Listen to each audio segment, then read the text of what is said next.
ఏం పేరు? రాజేష్. రాజేష్. ఎక్కడి నుంచి వచ్చినావు? ఉప్పల్ నుంచి వచ్చిన. ఉప్పల్ నుంచి ఈశ్వరప్ప క్లినిక్. ఏం బాధతో వచ్చినావు? నాకు పెరాలసిస్ వచ్చిండే. పెరాలసిస్ వచ్చిందని చెప్పి వచ్చినావు. ఎన్నేళ్ళ పెరాలసిస్ వచ్చి? 7 months అవుతుంది. 7 months నుంచి మరి ఎక్కడెక్కడ తిరిగినావు?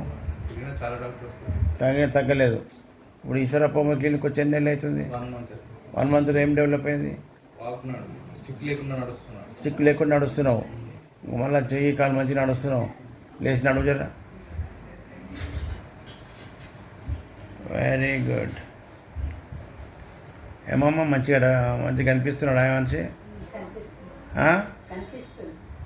ఆయన మూమెంట్ నువ్వు అబ్జర్వ్ చేస్తావు, నీకు తెలుస్తుందా అంటున్నా? అప్పటికిప్పటికి మంచిగా పట్టుకోకుండా నడుస్తుంది కదా. Very good sir. Okay, good. అట్లనే ఇప్పుడు 1 నెల అయింది కదా, ఇక 6 నెలలు అయితే నువ్వు రన్నింగ్ చేస్తావు.